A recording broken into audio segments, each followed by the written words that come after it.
Yes, well, as we get older and older, I'm 77 right now. You can't live forever, you know. So if this procedure I'm going to have to clean the blood doesn't work, then I've got probably a few more months to make it before my kidneys shut down, you know. So that's kind of why I'm kind of going along with the interview at this time. You're seeing that what you went through is just too important for people not to know about. Yeah. Yeah. Can you just, can we start at the beginning with your military career and just walk through what exactly your experiences were? I was drafted into the military and got into the U.S. Army. After that, I was sent to the Signal Training Center in eastern United States. What year would this be? 58. I went through the Signal Training course, and at that time, I went through the radio teletype course and also the cryptography course, crypto. They had 5 instructors that were getting out of military service. So they pulled the top 5 students, and I was 3rd in the class. So I got pulled as an instructor. Now, were you at this time also working yet for CIA? No. Not yet? No. After one day, my boss came to me, and he said, how would you like to, you know, make some extra money? And I said, oh, money is good. So he's explained to me that he could put it through, would have to get a top secret White House Q clearance for the job, you know. And I thought, boy, must be a pretty exclusive thing, you know. And I said, well, what is this? And he said that I'm director for the CIA for Eastern United States, you know. And I said, oh, I didn't know that. And he said, you weren't supposed to. After about 6 weeks, my security clearance came through, and I got my CIA card. It was an ID card, like a credit card, where I could just go up to the door and slice it, walk right in. And my name at that time, I used a artificial name too. Never used my real name. I started working with him on the project he was on, and that was Project Blue Book, which was kind of partially a fraud. You're saying some of the Blue Book cases were, yes, were completely fictitious? Yes. But the cases that we got came from, I think it was Fort Belvoir, Maryland. Fort Belvoir? Yeah. And it didn't come from the Pentagon, or it didn't come from CIA headquarters. But we would get reports about a certain sighting that they had in Mexico or Italy or something like that. And then we would have to, we had people that would follow through on it, that would go out and interview the people to see if they were nutcases or if it was real, you know. So they'd be going overseas frequently? Yeah, I wasn't, but I always stayed statewide. But the people we had working with us from the CIA would do that. We would get like a new report probably a couple times a week. I was coming into the Army fresh off the farm, you know, so I really didn't have much knowledge of anything, but my boss filled me in on Project Blue Book and what they had found so far. as far as Greys and aliens and the Roswell incident. How did you feel when this first got dumped on you? When you first learned about this? I was just kind of overwhelmed with all of this, you know. And I said to him, I don't know if I'm going to be able to be a judge of this type of thing. What's real, what's not, when I don't have much knowledge of it, you know. So... What did he say?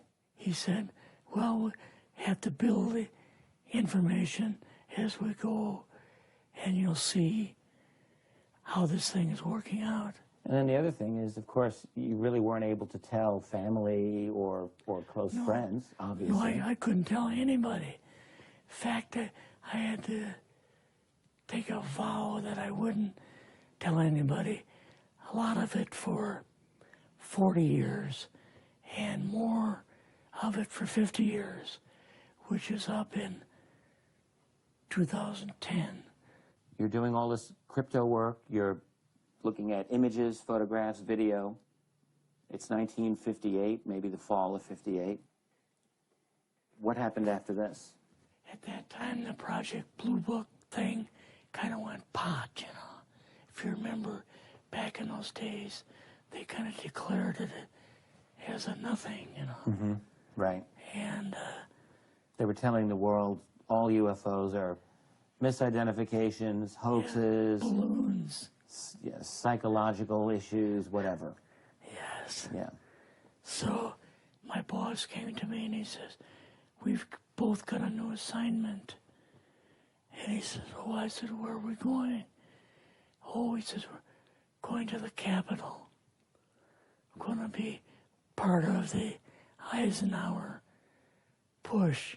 He's trying to find out something about, all about these aliens that MJ-12 was supposed to find out, but never sent back reports to him. The MJ-12, the UFO control group, were they calling it MJ-12 at that time? Yes. They called us in, went into the Oval Office, and President Eisenhower was there and Nixon, and they said, we called the people in from MJ-12 from Area 51 and S4, but they told us that the government had no jurisdiction over what they were doing. So being a general, past general, you didn't tell them to go to hell without any real good reason, you know. Mm-hmm. So he said, I want you and your boss to fly out there. I want you to give them a personal message.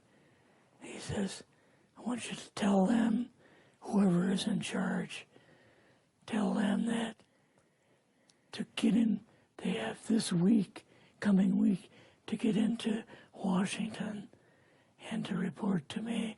And if they don't, I'm going to get the First Army from Colorado, and we're going to go over, we're going to take the base over. I don't care what kind of classified material you got. We're going to rip this thing apart. Eisenhower was going to invade Area 51. Yeah, with the First Army. So you go out with your superior. Yes. You fly out. You land. What happens? Can you describe this whole process? What you saw? They took us the 13 or 15 miles south to S4 and like different garage door openings. Okay. And in these garage door openings, they had like different saucer crafts. The very first one had the Roswell craft in. It was kind of crashed up, but apparently every alien that was in it died except for a couple. So you see the Roswell craft, and what are some of the others that you see? Well, the Roswell craft was really strange because it looked like real heavy aluminum foil. We could rock next to it, and you could rock it. The whole thing probably weighed 150, 300 pounds. Could they tell what the source of power was of this craft? Yeah, it was like a reverse gravitational thing of some kind. In fact, one later on, I got the mathematical code for reversing gravity in a 3x5 card. I guess there are different types of grays and so on. How did you see that evidence? Well, at the later on at S4, we viewed the autopsy film, and then the colonel said, "What we've got in here is we're interviewing a gray alien." All right, right there. How did you feel at that moment? Well, I thought, boy, we had no idea we were going to see the real thing. All we saw was film. You had to have a little bit of heart racing at that Yes. moment. My boss was able to go in and had a partial interview with him. So what did this gray alien look like? Could you describe him a little bit? This one looked a little bit oriental. So I'm just wondering if it looked almost human, what about this didn't look human? No, it didn't look human as far as the skin tone and basically the shape of it and the size. How was its head size compared with a normal human, for example? Brain was kind of a little bit bigger. And some of the nose was very, very small. And the ears were just like holes. Mouth was very small. Now, why were they bringing you out here at all, anyway, to see an alien? What was the point? To go back and tell the president they actually had one. So he did not know at this point No, if there was an alien at S4. no. What did you do then at Area? Were you done, or did you have other things to do with Yes, S4? but basically we were kind of done. Went back to Area 51. They took us into the main building, and there we saw a U-2, which of course we didn't know existed, and a model of the SR-71. Yeah, the Blackbird. So, but like I mentioned earlier, it was not a model of the current Blackbird, It was an earlier version. but an early version. Did you go directly to Washington after this? Yes. Or did you go somewhere else? How did they get, did you fly regular airline or? We flew back to the commuter plane back to the air base, and then took President Eisenhower's Lockheed Electra back to Washington. You and your supervisor, Yeah. superior officer, and now you're meeting with the president? Yes. Can you describe this? Well, we met with him in, the second story of the old OSS warehouse building. And Eisenhower and Nixon were there, and also Hoover was there. So he asked us what was going on, and we told him about the alien, the whole situation, and the black projects and so on. And he was just totally shocked. He appeared for the first time to be worried. You know, like he was worried. I would think that Eisenhower would, I mean, he certainly knew that flying saucers were real. Yes. He knew that there were aliens. So I guess I'm just wondering, what would he have been, really surprised about? Surprised about the black programs. Eisenhower said, got to keep this thing completely secret. You know, can't talk about this. Your actual name is, I mean, the name you grew up with, that was a different name than what you had in the... I never used it in the CIA at all. Now, what about today? You're going on the public record, and this is still sensitive information, even though earlier you talked about, you know, security oaths that maybe expire after a certain period of time. 50 years. But you're still concerned. Linda Motenau's phone call, her phone was tapped, and they got my phone number, and through the telephone company, they were able to find me, and so on. When they found you, what happened? I was going to a grocery store.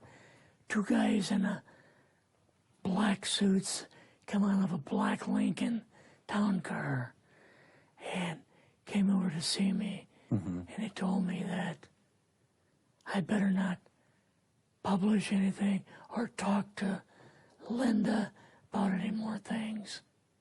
So at that time, I did, you know, I stopped. That was enough to intimidate you. Yes. Rather remain anonymous.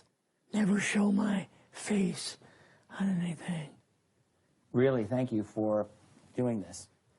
Yes, this was, I guess, kind of a good idea because I feel much better having talked about it. I kind of feel like there's a load off my shoulders. Really? Because I had an awful lot of secrets that I had kept over the years.